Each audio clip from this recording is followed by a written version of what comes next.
কাজি পেয়ারা, পলি পেয়ারা, এরকম অনেক পেয়ারাই লাগিয়েছি। কিন্তু নতুন নতুন যে জাতগুলো আসতেছে সেগুলোর ব্যাপারে একটু খবর রাখা উচিত। সেই জাতগুলো অবশ্যই আগের জাতগুলোর চেয়ে অনেক কোয়ালিটি সম্পন্ন। এরকম একটা জাত আমি লাগিয়েছি, এটি হলো থাই পেয়ারা। এই পেয়ারাটির গুণাগুণ রয়েছে ওই কাজি পেয়ারা, পলি পেয়ারা, এগুলো হচ্ছে অনেক ভ্যারাইটি, সাইজে অনেক বড় হয় এবং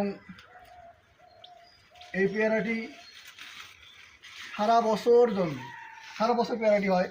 আপনারা দেখতে পাচ্ছেন যে এই পেয়ারাটি এখন ডিসেম্বর মাসের শেষের দিকে, তারপরও দেখেন যে পেয়ারাটি কীরকম বড় হয়েছে। যে আপনারা কিন্তু এই কাজি পেয়ারা, পলি পেয়ারা, এগুলো কিন্তু এই ডিসেম্বরের দিকে কিন্তু আপনারা পাবেন না। ওগুলো সাধারণত মে জুন মাসেই খুব বেশি পরিমাণে হয়ে থাকে, কিন্তু এই পেয়ারাটি সারা বছর হয়ে থাকে। আপনারা দেখতে পাচ্ছেন যে এখানে এই পেয়ারাটি পেকে গেছে, আবার এইদিকে নতুন কড়ি আসছে, ওইদিকেও আছে কিছু বেশ কড়ি।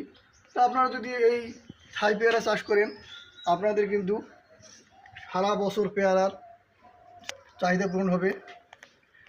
আমরা বাজারে যে পেয়ারাগুলো দেখতে পাচ্ছি সারা বছর, বিশেষ করে এখন পর্যন্ত, সেগুলো কিন্তু এই থাই পেয়ারা। চিন্তা ভাবনা করে থাই পেয়ারা লাগালে ভালো হয়, কারণ হচ্ছে একটা পেয়ারা গাছ আপনি মানে ভেবে চিন্তে পরিকল্পনা না করেই লাগাইলেন, দেখেন যে পেয়ারাটা ভালো হলো না, 2-3 বছর পর ভালো না লাগার কারণে গাছটা আপনার তুলে ফেললেন। এই জন্য আপনাকে সিদ্ধান্ত নিতে হবে যে আমার কোন পেয়ারাটা লাগাইলে আমি উপকৃত হব। আমি সাজেস্ট করবো আপনাদেরকে থাই পেয়ারা লাগানোর জন্য, কারণ এই থাই পেয়ারা লাগাইলে আপনারা কী পাবেন, সারা বছর আপনাদের পেয়ারার চাহিদা পূরণ হবে। এই পেয়ারাগুলো স্বাদে, গুণে, মানে বলা চলে অনন্য।